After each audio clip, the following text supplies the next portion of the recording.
Yo. You're in the mix. The world's finest, man. DJ. Welcome to the Big Rich Movie Review Hour here on YouTube. Every Monday evenings weekly. Oh my God. Shut the front door. What? Sit back as we break down some of our favorite movies and compare opinions and ratings. No, there will be spoilers during the broadcast.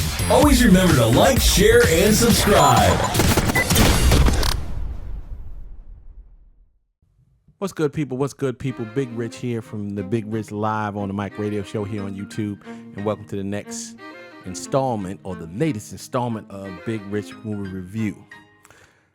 We just going to jump straight into this controversy that jumped off about this movie probably a little bit more than a year ago when the casting was first announced. And we're talking about Ghost in the Shell. Ghost in the Shell is a live action adaptation of the Japanese manga animation of that's named the same. Now, first, let me just say that I know all about Ghost in the Shell. I'm one of those heads, one of them geek heads that watched all the movies, all of the short films. I've read the comic book, the graphic novels. I know this back and forth. So when they first said that they was going to do a live action adaptation, I was stoked. I was stoked because I loved the whole world, the whole mantra. It's like sci-fi, fantasy, action, all put into one. It's what I like to call a adult animation. You know what I'm saying? It was an adult animation. So there was killing, there was sexual overtones, there was heads blowing off, decapitation, that type of stuff right there. The sick stuff that adults like to do that kids should not be done. Now, I also must say that I have been an avid critic of the casting of Scarlett Johansson for this role, and I'll go into that and I'll explain that a little bit more. First, let me just say that I love Scarlett Johansson. I loved her in Lucy. I love her as the Black Widow in the Marvel films and stuff like that. She's an excellent actress. I think she's great at her cast. But I feel that just like when we went through The Great Wall with Matt Damon, they are good actors and actresses, very good actors and actresses, but they are miscast. They are whitewashing. Now, for all the people who I've listened to who say that this is not a whitewashing incident, it's full of shit. Basically, it's the same. It's almost the same people who are my colleagues. Some of them been doing this a whole hell of a lot longer than obviously this. I think it's like the 13th or the 14th show. You got people that do movie reviews all the time. You know what I'm saying? They are licensed and accredited to do movie reviews. So I definitely not gonna sit around there and say that I know better than them. But what's the difference between them and me? It's just they just get paid to give their opinion. I always go to the movies. I mean, anybody who knows me, I think 6,000 to 7,000 DVDs and other digital media. Really? That's all they do. So anyway, so let's just put that out. Everybody who I've heard giving reviews of this movie and didn't address the whitewashing, it's the same people who downgraded The Great Wall with Matt Damon and didn't address the whitewashing or the white explaining or the Great White Hope or that type of stuff right there, or the Great White Savior. You feel me? This, I just read some of the criticisms. I just read it verbatim and then we'll go from there. It says a previous Ghost of Shell incarnation had the lead character, Major Makoto Kazumi, as a Japanese woman. The casting of Scarlett Johansson, an American, brought accusations of whitewashing. Pavan Shamdansky of Asian Times wrote, the original is about an Asian as things get. Japanese cult manga, groundbreaking anime, Hong Kong-inspired locations, Eastern philosophy-based stories, most that been downright ignored by its big screen adaptation. And Scarlett Johansson casting as a dark-haired, obviously originally Asian lead sent people into a rage. Johansson said of the criticism, "I certainly would never presume to play another race of a person. Diversity is important in Hollywood, and I would never want to feel like I was playing a character that was offensive. Also, having a franchise with a female protagonist driving it is such a rare opportunity. Certainly, I feel enormous pressure to that. The weight is such a big property on my shoulders."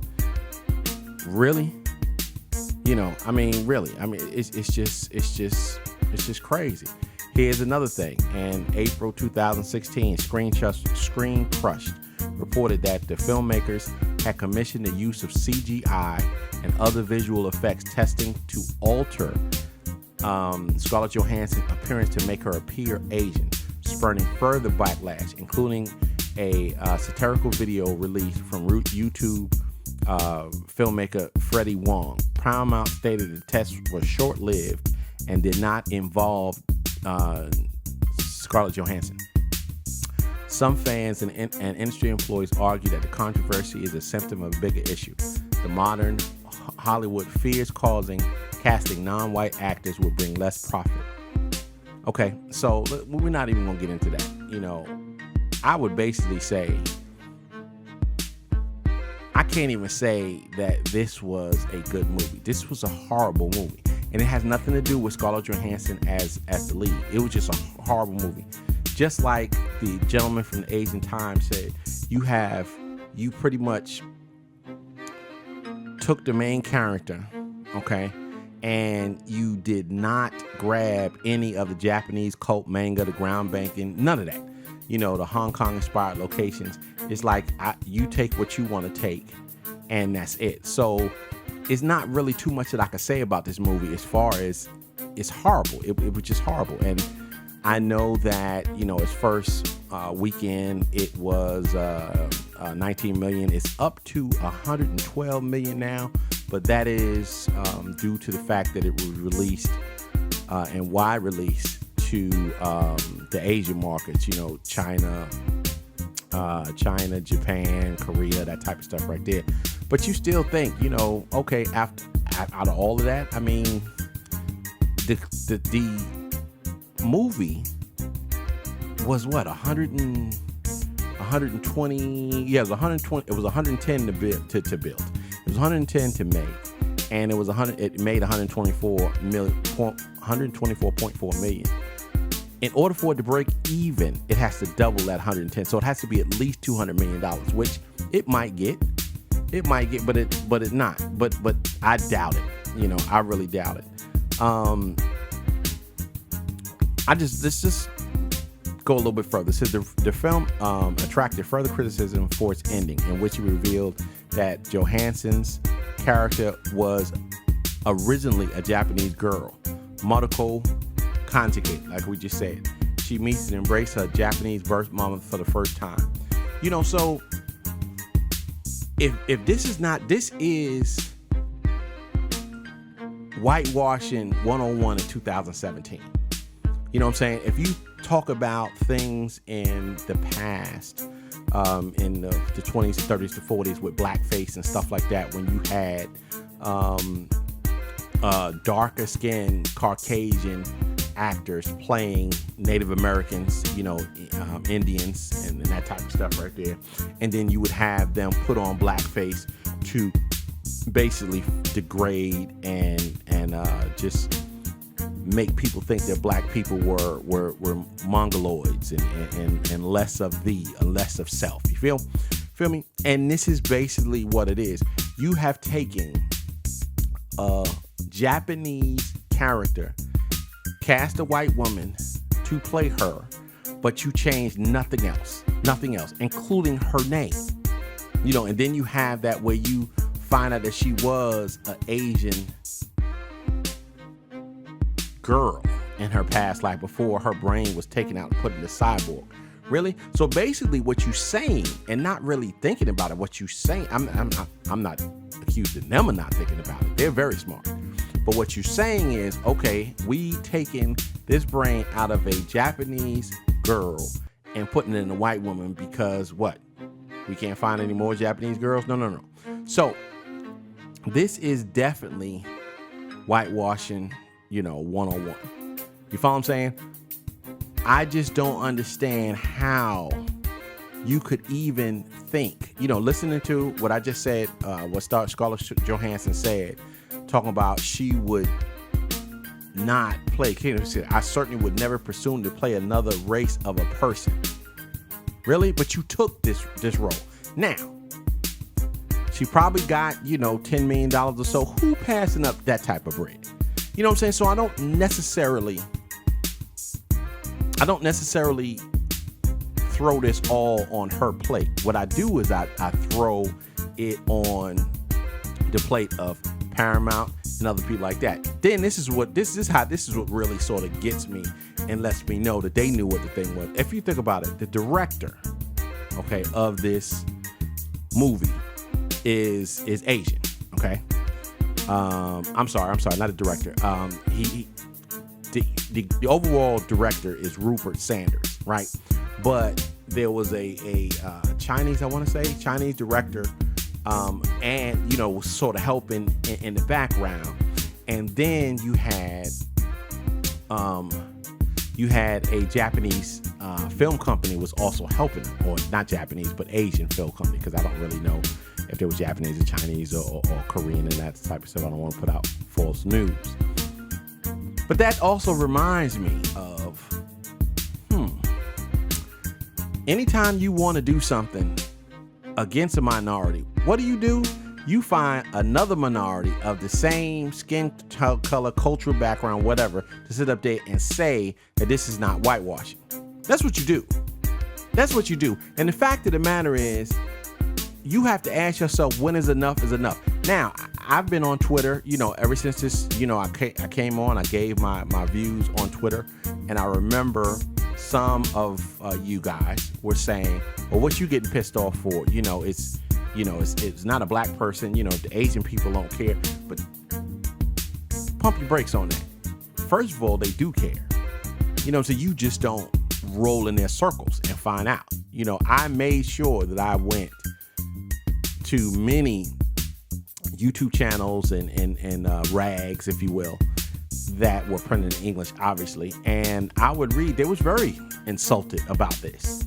And you might ask yourself, well, why are you insulted? Well, first of all, back in the day, Caucasians who were and still are in charge of media, radio, television, just feel that, white is better, and everybody on this earth, everybody in space, everybody in the future, everybody in the past, Caucasian. Okay, so all of the superheroes, Caucasian.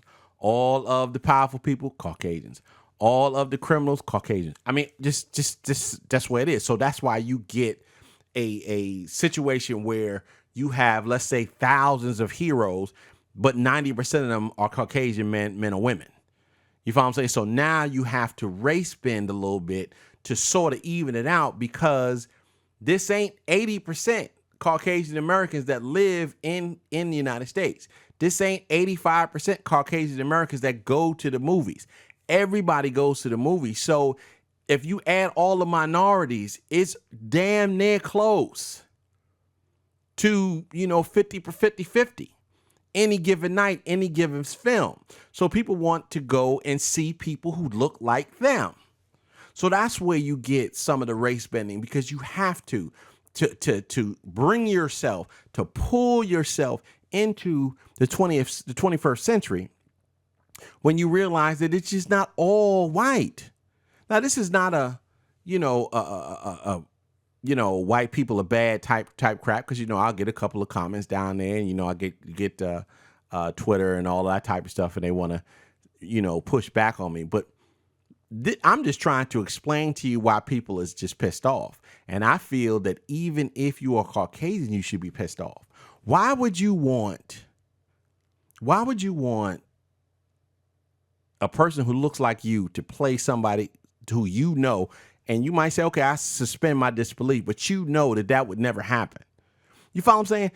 One thing we've learned throughout history is that the Asian culture, from China to Korea to Japanese, especially the Chinese and the Japanese, their culture is so closed.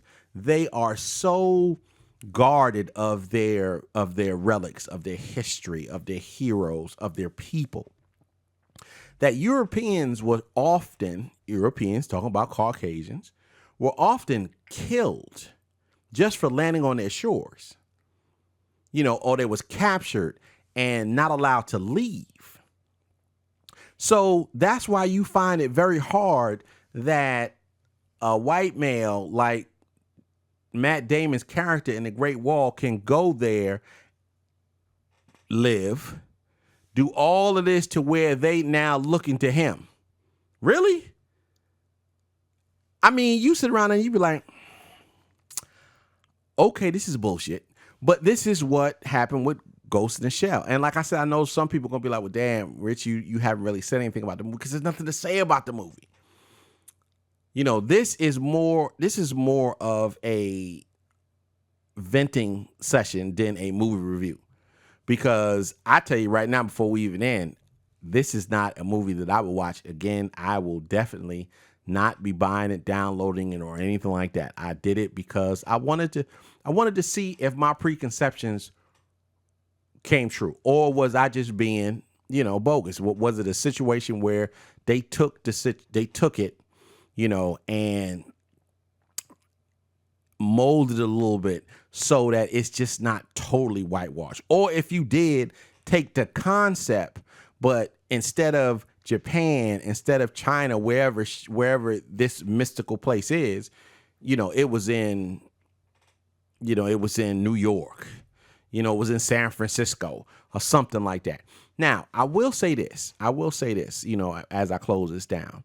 I know a lot of my Caucasian friends have said that, what's mind-boggling is if you look at the majority of Japanese anime, even today, all the characters look white. I have no idea why. And it's true. I have no idea why that's like that. I mean, I've asked questions. Nobody can really give me any type of concrete answer on why they do that. I have no idea. But I'm going to leave that as this. I'm sorry if I went off on a little tangent. That's what I really meant to do. From a 1 to 10, I'm giving this a 3. I won't give it a 0 because I won't disrespect a film like that, and I won't give it a 1 or 2 because I do like Scarlett Johansson, and I really hope that this doesn't hurt her in the future, which I don't think. But somebody, Grace Randolph, has said in her review that she feels that whitewashing is almost a thing of the past. It will come to an end at a certain time. And I really hope it does. I really do, because there's a rich history out here. And the fact of the matter is, you sit around there and say, okay, if we put a Japanese lead in there, we won't make that money. That's kind of bullshit. I throw the bullshit flag on that, because even though you want to say the Japanese manga genre is not that big, just like everybody don't follow Star Trek and everybody don't follow Star Wars and stuff like that. But it's enough people to get into the theater, and then if you make a great screenplay, if you have an actress that can play that role, it's word of mouth, and then before you know it, now you done got you a $200, $300, $400 million flick, with a unknown actress in it. You know what I'm saying? Really, if you wanted a name recognition, let's just say you still want to use Scarlett Johansson, right? Make another character who you put into it. Because okay, put it like this and I know I said I was going to end it, but put it like this. There is a Ghost in the Shell movie that's actually on Netflix right now. You can go check it out. It has a double agent, an American double agent who is a Caucasian female who played a vital role inside inside the movie, and she took nothing away from the Japanese character. You follow what I'm saying? So if that's what you wanted to do and then added her in, I think the whitewashing would have been done, right? And then would it have made, it maybe would have made another $100 million and stuff like that, but the screenplay sucks. So they really didn't have a whole lot to work with.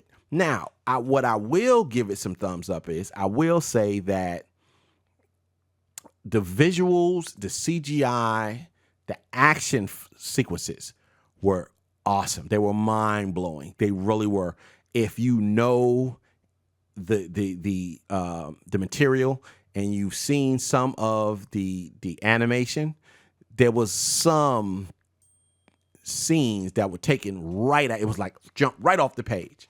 So you got to give them that. But the screenplay was weak. The whitewashing is just horrible. And it is what it is. So if this breaks $200 million, I'll be very surprised. This is going to be a stinker. I'm not going to say that it won't be another a Ghost in the Shell 2, but I believe and I'm hoping that they will realize and be like, okay, let's find us an Asian actress who can do this and roll with this, and let's try this again in maybe 3, 4, 5 years, because it ain't going to be anytime soon. So in the meantime, in the between time, stay blessed, stay safe, stay woke, peace, and I'm out of here.